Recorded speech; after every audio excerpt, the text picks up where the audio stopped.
Hello and welcome to the Discover Credit Card Billing Statement Review.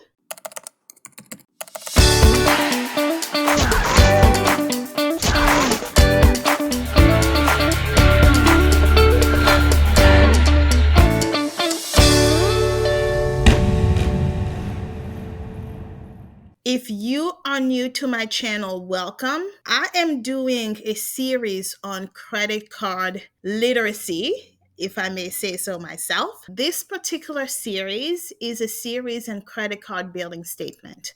So what we're doing here is that I am downloading all of the knowledge that I've acquired through years of making mistakes with credit cards, and I'm downloading them to you. In this series, I'm pulling out all of my credit card statements from my 13 different credit cards, and we are reading them together. Today's series, we are reading the Discover credit card billing statement, and this particular credit card is the Discover Eat Chrome card. When you open your Discover billing statement, which you have here at the very top, is a picture of your Discover card. That's actually what my Discover card looks like, or at least it used to look like. They've changed it to have more of this chrome effect, but before you could kind of pick whatever picture you wanted on your credit card, but I think now they've changed it to the standard chrome color. That's a little bit more boring, but I liked when my credit card had this beach vibe, reminded me of what I'm working towards with early retirement. And right next to that, the picture of your credit card, you have the name of the card. It's the Discover Eat Chrome card, ending in your last four digit of your credit card. And it's telling me that I've been a card member since 2019. And directly to the right of that, you have the Discover logo. Right underneath that, you have two sets of boxes. To the left here, you have the account summary. At the very top of the account summary, it's giving you your billing cycle. Your billing cycle is really important because this is the date that determines when Discover sends your new balance to the credit bureau to report as your credit utilization rate. So if you are the type of person who is thinking about actively keeping your credit utilization rate low, because the credit utilization rate is about 30% of your credit score, this August 27 date becomes more important than your payment due date. So right underneath this account summary, it's giving you balance information. Your previous balance was $5,351.50. Payments and credits were $3,051.50. And it's a negative number because that was subtracted from your balance. I know it's a little bit counterintuitive, right? But the negative number is good in this case because the positive number here means that your balance is too high. Purchases, we've had zero. Congratulations. We did not add any more purchases on a card that we are trying to pay off. Balance transfer is zero.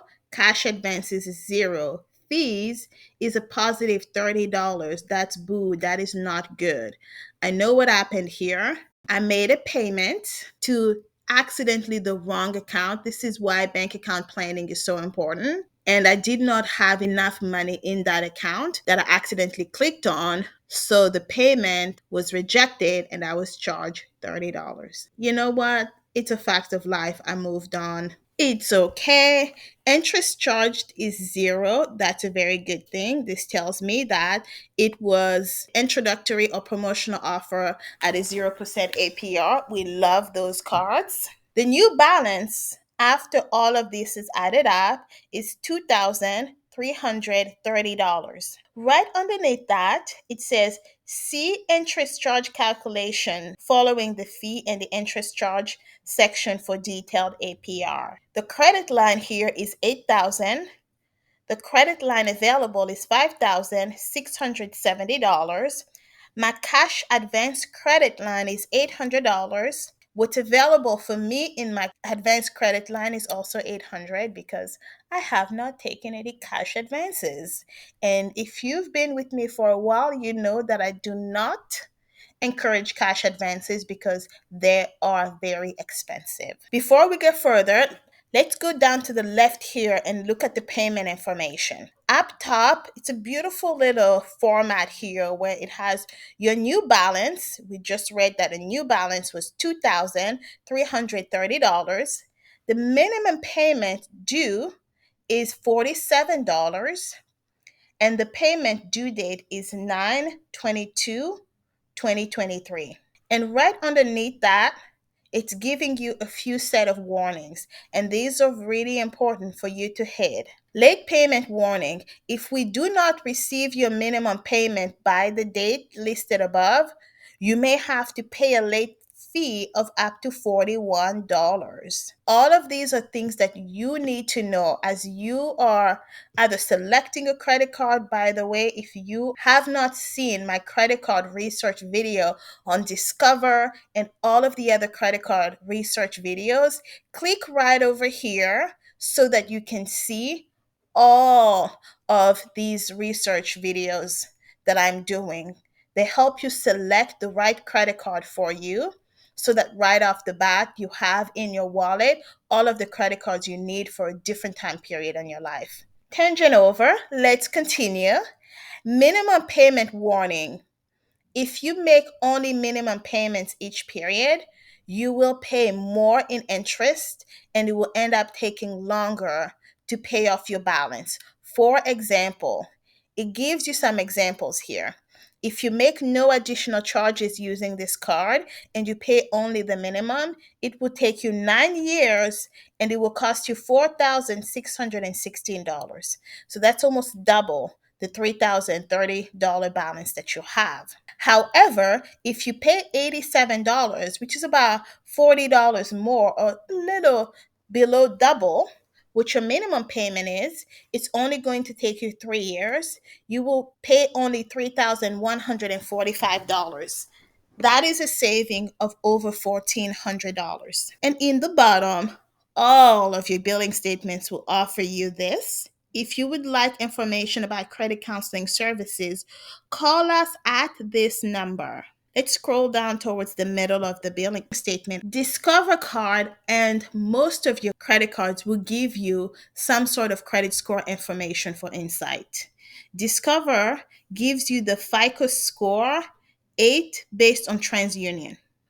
So for mine here, it's 741 and it's very good as of 8/21/2023. And to the very next here, it's giving you an important account information detail. You need to look for this on your billing statement because you want to make sure that you always have auto pay on if you can help it. Your next direct pay automatic payment of $147 will be on September 22nd, 2023. See information for you section for additional information. And right below that, it says get a statement credit, refer a friend to Discover, and you can each get a statement credit when they get a card. So Discover is out here soliciting for business directly on the billing statement. And since most people don't read it, it's kind of hard for them. Now, this is a payment coupon. Most people will pay their credit card by phone, through a website, or through an app. However, if you are one of the people who still sends in your check, you will cut off the first part of your billing statement and you will send this coupon or this payment tab in with your check. Just make sure that you send this in about 2 weeks, minimum 7 days before your due date, because they have to receive it most of the time by end of closing day when your payment is due. So detach at perforation above and return with check payable to Discover. Do not fold, clip, staple, or send cash. So don't send them cash. Don't put cash in here. They have to be able to track who the money is coming from, okay? And on the left here, it has the account number ending in to reference that it's your account. It has your name and address here. And in the bottom, there's a little code, and that's the code they often use to really specifically know whose account to credit this particular payment to. And of course, you have your balance information, your minimum due amount, the due date, and right below that, it has the amount enclosed. But it's also giving you a way out though. For faster, easier ways to pay, use discover.com or just call customer service and they'll take care of it for you. See reverse for payment cutoff times. So here in the fine print, they will give you all of these details, when the cutoff payment time is, how they calculate the interest rate, and some key terms that you need to keep in mind. In this video, we are not going to be reading the fine print. However, there will be a part 2. Please do come back for a part 2 where we are just going to sit down here and tediously read all of these fine print together. It's important. Change of address. Here is where you will add that information on part 2. Page 1 and 2 are front and back. So when you cut off this section, if you have a change of address, you can add it on here and they will process that when they process your payment. Now let's go on to the third page, shall we? On the third page, right up top, the format is a little bit different. On the very left here, you still have the picture of your credit card, but it's giving you 3 options of different ways to contact them or make your payments. Online, using discover.com or by downloading our app. By phone, calling one of these 2 numbers, or you can mail in your payment to this particular address. So lots of options, whichever way you like it. They are giving you a way out because they want their money. And to the right-hand side of that, it just has some open to close date and the name of your credit card and the last 4 digits. This is very common for most billing cycles, and it's important to always be seeing that they are charging the right information to the right card for the right billing cycle. Because if they're not, it impacts your credit score, so you need to keep your eyes on it. Right below that, and often on the third page, this is where you find your transaction information on your transaction, your fees and interest, and your interest charge calculations. So the way they're formatted there is the first thing you see are your transactions. You have the transaction date, the description, and the amount. So for me, here are all of the payments that I made to this account since in this billing cycle. The billing cycle here, to remind you, was 7/28 to 8/27. So for me, I made technically 4 different payments, but one of those was returned. Remember how up top we saw that I was charged a fee of $30? It's because this one payment was returned. But I came back and still paid a little bit more than that altogether. Right underneath my transactions, which were all primarily payments, I have fees and interest charged. Fees for this period, return check charge for $30.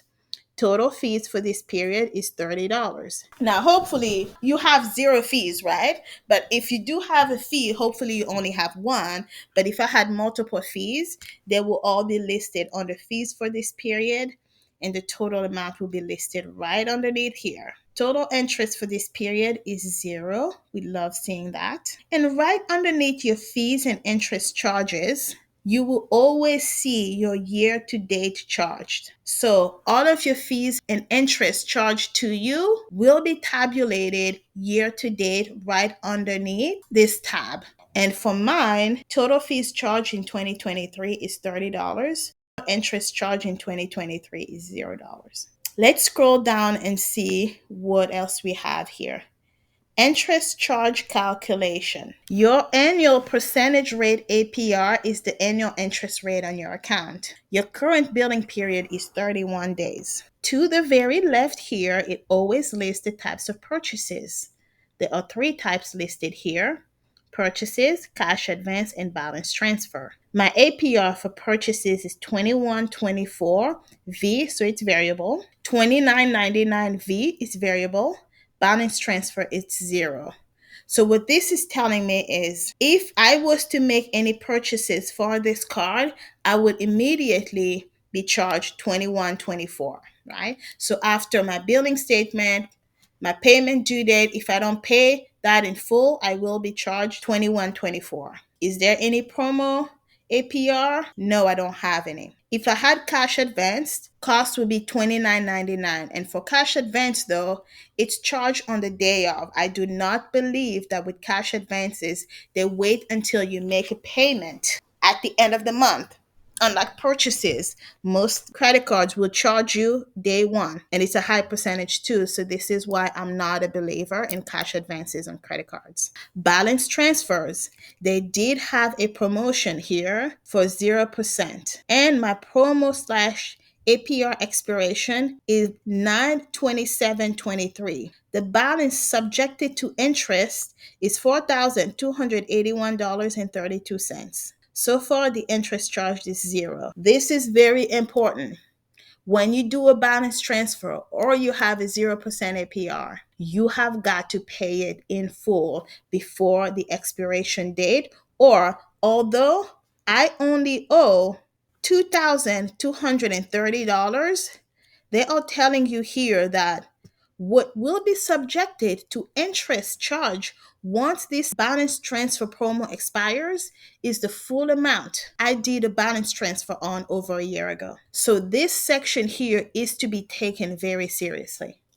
Before I started digging deeper and learning how credit cards worked, I used to think, oh, if I pay all of $4,000 and I only have 281.32, they're only gonna charge me interest on 231.82. No, you will be charged for the full amount if you do not pay for it in full. Now, underneath that, you have some disclaimers. V equals variable rate. Variable rate will not exceed 29.99%. If your account is currently enrolled in a special program or placed into one during the term of the offer, you will receive the benefits of the lower interest rate while the special program is in effect. This includes, if applicable, any lower rate as authorized under the Service Member Civil Relief Act. Right, so if there's only 1 star, if you have 2 stars, APR expires. This is the date your promotional rate expires, and the remaining balance will be moved to your standard APR disclosed when you accepted the offer. Please note, changing your payment due date may change your promo APR expiration date. For more information, please call us at 1-800-347-2683. Information for you here at the bottom. Your automated minimum payment due plus fixed amount payment totaling $147.00 will be on September 22, 2023. Any payment made prior to this date will be applied towards your minimum payment due. Any credits applied to your account for the billing cycle reflected on this statement may lower your minimum payment due and thus the scheduled direct pay amount. You always want to get insight on whether or not you have an automatic payment. Let's come back to the top here because I skipped something. Right next to your transaction on the third page, on the left side, you have a list of all of your transaction. To the right side here, you have your cash back bonus reward. Keep in mind that this card is a cashback reward card. Because it's a cashback reward card, what you have here will be information on cashback that you've earned up to date. I have not been using this card. I used it to do a balance transfer and have now used it the whole year. So for me, my previous balance is zero. Earn this period is zero. Redeem this period is zero. My balance is also zero. However, right underneath that, it's telling me that I have 2% cashback bonus. I can earn 2% cash back at gas stations and restaurants on up to $1,000 in combined purchases each quarter. Plus, I can earn 1% back on all other purchases. For details, see information for you section. So let's go back down here. This is the information for you section on page 4. This is the fine print. We would not be reading it in detail in this video, but there is a part 2 where all we are going to focus on is patiently, painstakingly reading through all of this. I will do my best to keep it entertaining for you, but sometimes you just gotta eat that frog. And reading the fine print is the frog we all must eat.